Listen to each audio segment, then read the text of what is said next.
Hey everyone, this is Joe. I am the digital astronomer. Thank you for tuning into my channel. You can see I have got beautiful blue skies tonight. In fact, these are some of the best imaging conditions that I've had in ages. Great, clear, calm skies. The seeing is going to be some of the best that I've had in probably better than 6 or 8 months. And I've got the Celestron 8-inch out, and tonight we're going to work on imaging M33, the Triangulum galaxy. Stick around. I'll tell you a little bit more about this setup, and then we'll take a look at the imaging.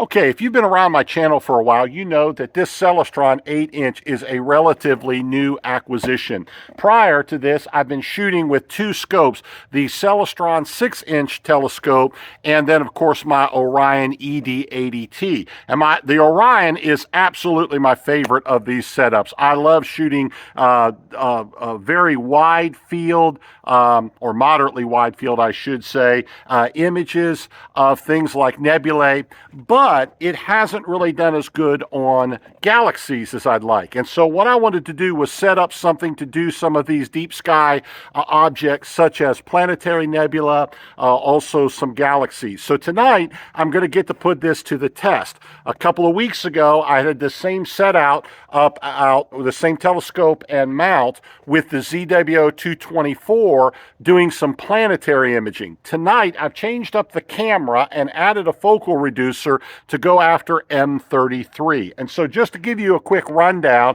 I've got the C8, I've got the ZWO-533 MC Pro cooled camera, which is an awesome little camera.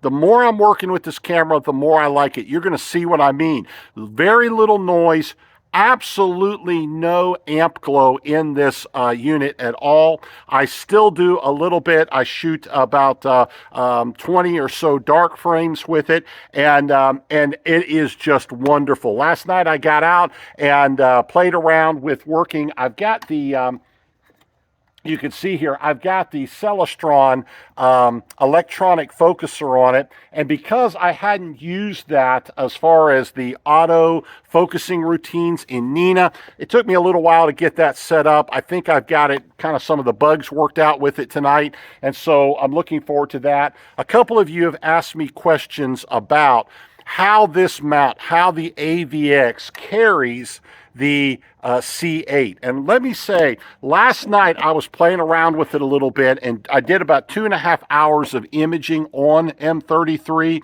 and I got some of the best guiding that I've had yet with this setup. And I'm not really sure why that is. To be very honest with you, this is a heavier scope, and you would think that it would give me a little bit more trouble as far as guiding, but it didn't. I kept the total RMS down all night under 0.5.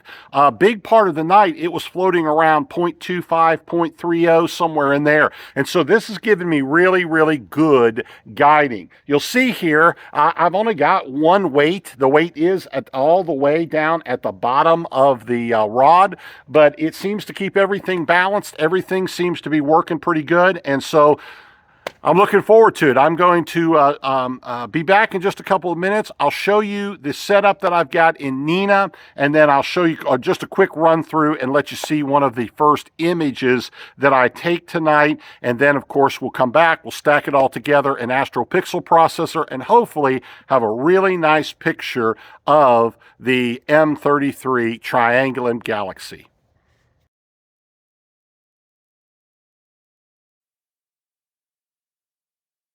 Okay, before I go over and show you how I set up Nina and a little bit of the imaging, I wanted to talk for a moment about the guiding.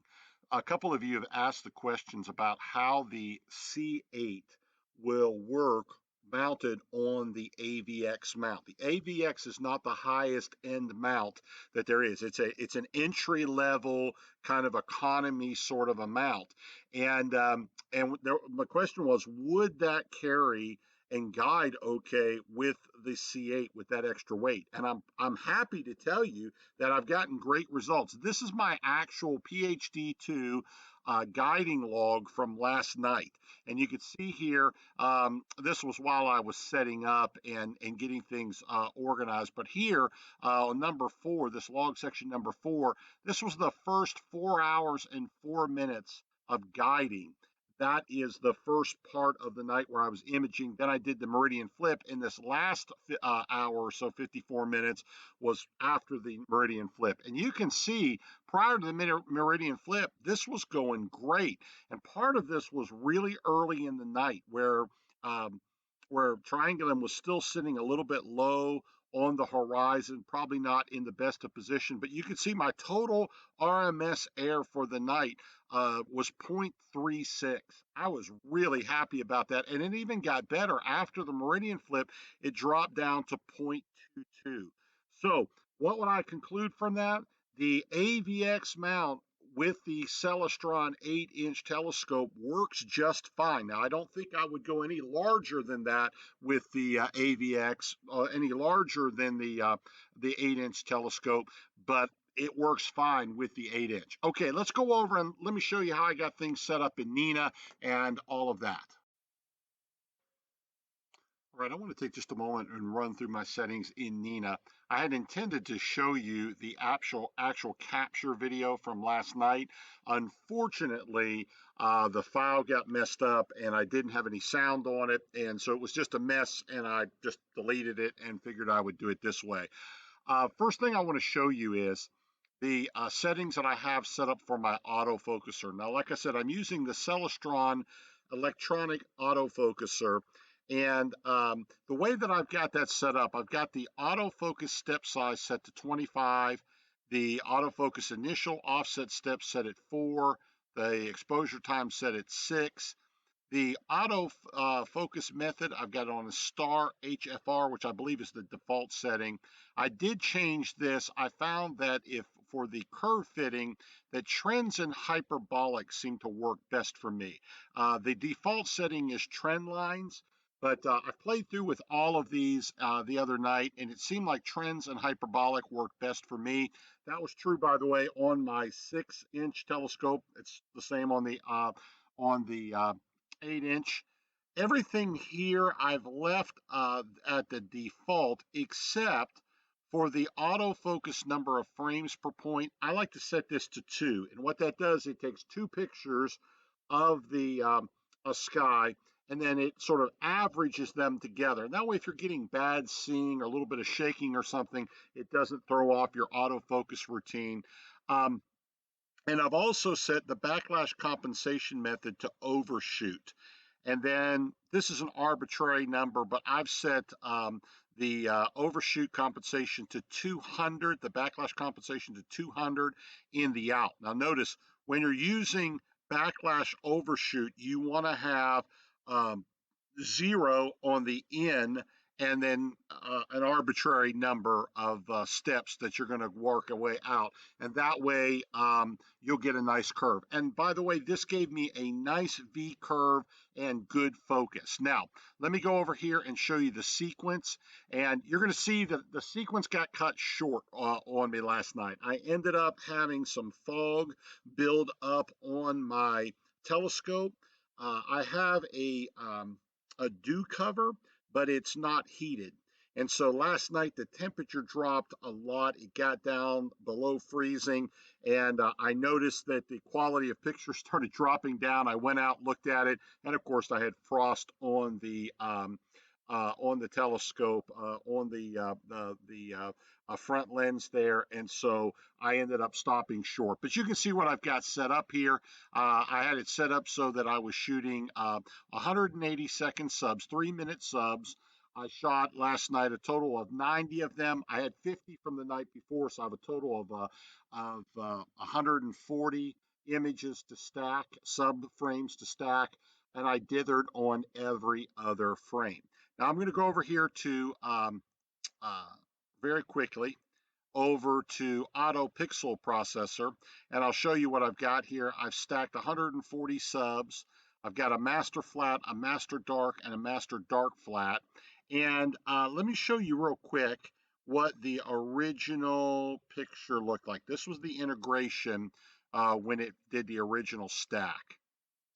And you could see there, let me turn the saturation up because I got the saturation turned away. So this is what it looked like when the stack came out. I cropped it a little bit. I went in, I did a little bit of work on adjusting uh, the the um, the light pollution thing over here on tools.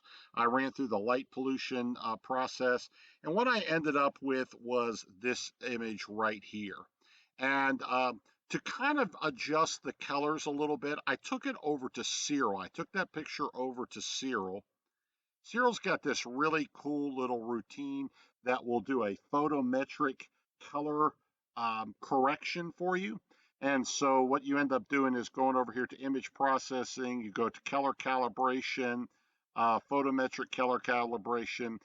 You've got to enter in your focal size of your telescope, the pixel size of the camera, and then of course you got to search for the object. This was the Triangulum pinwheel galaxy, and then it will do an automatic photometric calibration of the colors.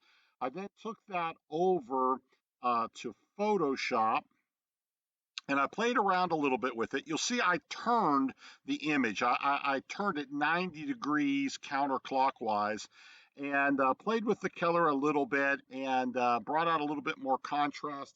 And this was the picture that I came up with. I'm really happy with that. Let me bring it up here. I'll bring it up. I saved it as a PNG file, and I'll just go ahead and bring that up real quick so you can kind of take a look at it a little bit larger.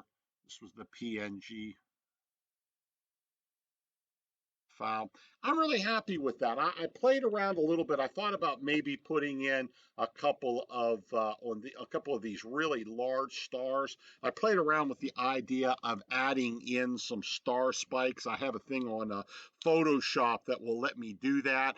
But then I got thinking, my buddy Charles always makes fun of me if I do that, and so I didn't want to. I wanted to add that in, although it does make a nice artistic flair on the picture. But overall, I'm pretty impressed with that. That's the best picture of the Triangulum galaxy that I've ever captured. Let me go show you my previous attempt at this.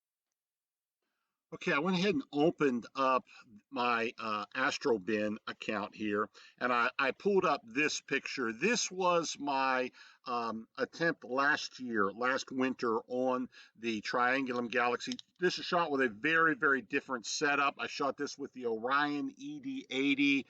I believe that I've got the 0.80 focal reducer on here, and with the and you can see, of course, this is a much wider field picture, and so it's not as cropped in, it's not as close. But that was last year, and this is this year.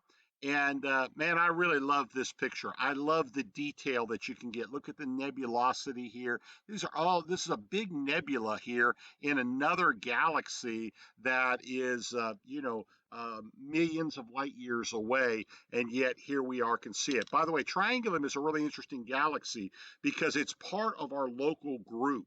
Of galaxies. In fact, it's the third largest galaxy in our local group.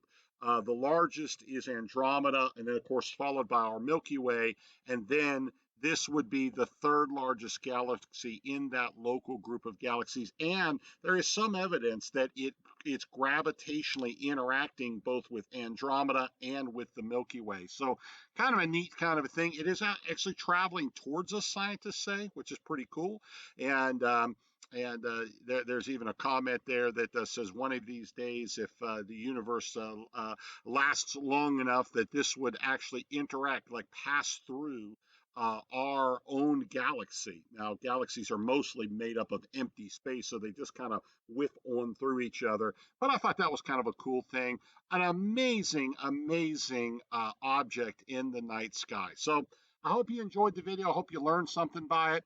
And if you like my videos, please do me a favor. Click on subscribe and then click on like and share to help me build my channel a little bit. All right, I look forward to seeing you next week. Thanks for tuning in.